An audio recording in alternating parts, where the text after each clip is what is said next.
राधे राधे दोस्तों।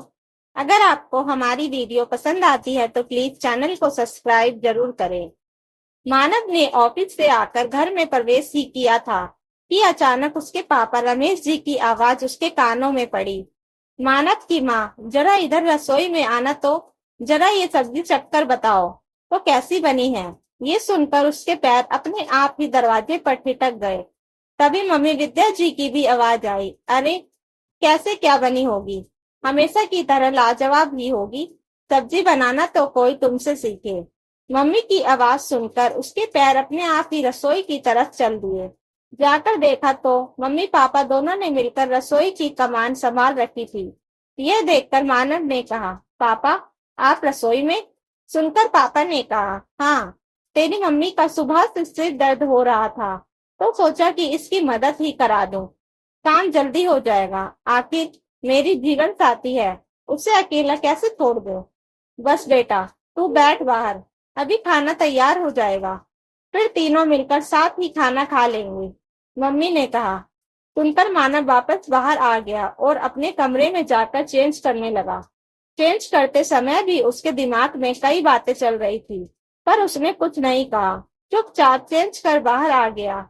तब तक मम्मी पापा भी आ चुके थे। तीनों ने मिलकर खाना खाया। तब मानव ने देखा कि कैसे पापा मनुहार कर मम्मी को भी खिला रहे हैं। अरे क्या, एक रोटी खाकर ही उठ रही हो? थोड़ा ढंग से खा लो, दवाई भी तो लेनी है। अजी खा तो चुकी हूँ, इससे ज्यादा नहीं खाया जाएगा मुझसे। तुम्हें पता है ना तबीयत ठीक नहीं है। मम्मी मना करते हुए बोली। हाँ पता है, पर अगर खाना ढंग से नहीं खाओगी तो दवाई असर कैसे करेगी। कहकर पापा ने एक रोटी मम्मी की थाली में और रख दी। दोनों खाना खाते समय आपस में बातें कर रहे थे, लेकिन मानव ने एक शब्द नहीं कहा। चुपचाप खाना खाया और अपनी थाली रसोई में जाकर धोकर रख कर आ गया और अपने कमरे में आकर लेट गया। यह देखकर विद्या जी ने कहा, लगता है आज मानव बहुत ज्यादा ही थक गया है, तभी कुछ बोल नहीं रहा। अरे थक जाता है, ऑफिस में कितना काम रहता है, ऊपर से कितनी टेंशन है उसे। रमेश जी ने कहा, पता नहीं किस मनुष्य घड़ी में मैंने अपने मानव की शादी करवाई थी, जो ऐसी बहू मिली, सारे घर का सुख चैन छीन कर बैठ गई। विद्या जी अपनी बहू दामिनी के बारे में बात करते हुए बोली, अरे छोड़ो, कहाँ नाम ले लिया उसका तुमने, फिर तबीयत बिगड़ जाएगी तुम्हारी। चलो तुम तो दवाई लेकर आराम करो। अरे कहाँ आराम है मेरी किस्मत में। सोचा था बहू आएगी तो पूरा घर संभाल लेगी, लेकिन अब तो अपना काम खुद ही करना है। पहले बर्तन धोकर रखाऊं, फिर दवाई लेकर आराम करूंगी। कहते हुए विद्या जी उठकर रसोई की तरफ जाने लगी तो रमेश जी उनके साथ साथ रसोई में सामान रखने आ गए। अच्छा ठीक है, तुम बर्तन धो लो, तब तक मैं रसोई की सफाई कर देता हूँ। आखिर दोनों पति पत्नी ने मिलकर रसोई का काम निपटाया और अपने कमरे में आराम करने आ गए। इधर मानव बिस्तर पर लेटा जरूर था, पर उसे नींद नहीं आ रही थी। मानव को उन दोनों की आवाजें आ रही थी, कैसे मम्मी पापा मिलजुल कर काम कर रहे थे। ये सुन देख कर मानव के मन में कई सवाल चलने लगे। पापा के कहे हुए शब्द उसके दिमाग में अभी भी घूम रहे थे। आखिर मेरी जीवन साथी है, उसे अकेला कैसे छोड़ दूं। अभी 5 महीने पहले ही तो उसकी शादी दामिनी के साथ हुई थी। उसकी अरेंज मैरिज थी। मम्मी पापा ने अपनी पसंद से उसकी शादी करवाई थी और दोनों ही इससे बहुत खुश थे। दामिनी भी पढ़ी लिखी और पारिवारिक लड़की थी। आते ही उसने घर की पूरी जिम्मेदारी उठा ली थी, लेकिन अब धीरे धीरे मम्मी पापा छोटी छोटी बातों पर नाराज होने लगे थे। एक दिन उन्होंने मानव को अपने कमरे पर बुलाकर कहा, बेटा तेरी शादी हो गई है, थोड़ा सा बदलाव तो ला अपने अंदर। पत्नी के आने के बाद भी तुम अपने बर्तन खुद सिंक में रख कर आते हो। अभी सुबह मैंने देखा कि तुम अपना शर्ट खुद प्रेस कर रहे थे। बेटा इतना सिर मत चढ़ाओ उसे, अगर एक बार बहू सिर चढ़ गई ना तो फिर कंट्रोल में नहीं आने वाली। ये सुनकर मानव ने कहा, पापा दामिनी को सुबह कितने काम होते हैं, उस समय वो आप दोनों का नाश्ता तैयार कर रही थी, इसलिए मैंने अपना शर्ट खुद प्रेस कर लिया। और फिर मैं पहले भी तो अपना ये सब काम करता था, तो फिर अब क्या हो गया। ये सुनकर विद्या जी अपना हाथ अपने सिर पर मारते हुए बोली, ऐसे तो कर लिया इसने कंट्रोल अपनी पत्नी को। अरे पहले की बात और थी, पहले तेरी पत्नी इस घर में नहीं थी, लेकिन अब तो वो आ चुकी है, तो अब उसके काम उसको ही करने चाहिए। तेरा काम समय पर करना उसकी जिम्मेदारी है।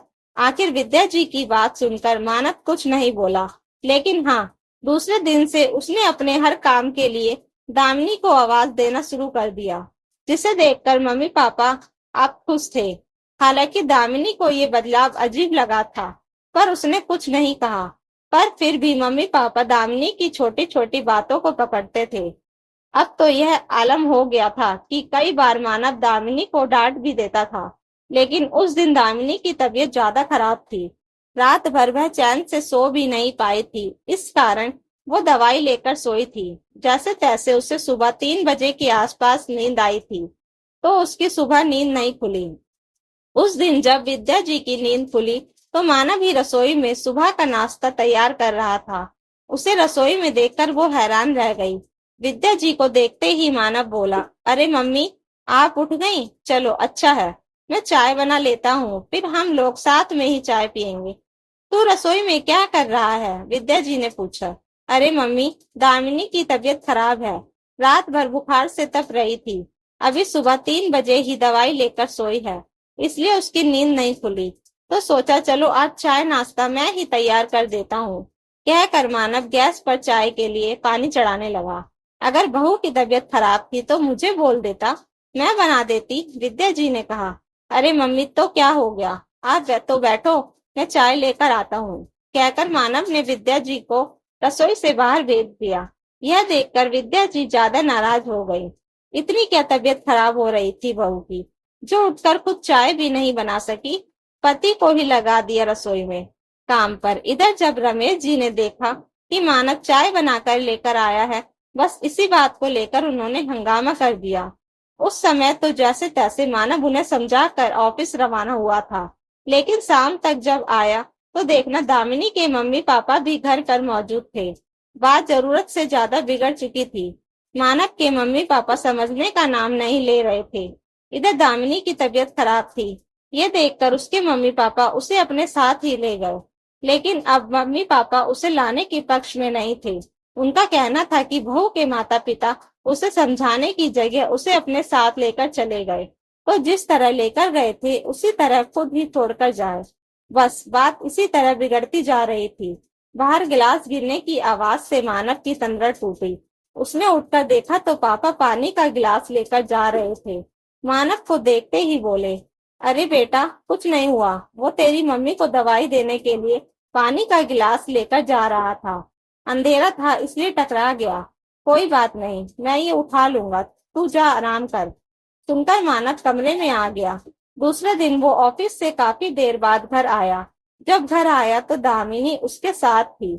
यह देखकर मम्मी पापा दोनों गुस्सा हो गए। कुछ कहने के ही वाले थे कि इतने में मानव बोला, पापा, ये मेरी जीवन साथी है, मैं इसे अकेला कैसे छोड़ दूं? कल जब मम्मी की तबीयत खराब थी तो पानी का गिलास तक आप पकड़ा रहे थे, खाना बनाने में मदद आप करवा रहे थे, और जब मेरी पत्नी की तबीयत खराब हुई तो मैं उसकी मदद नहीं कर सकता? भला ये दोगला व्यवहार क्यों? मानव के सवाल से दोनों चुप हो गए।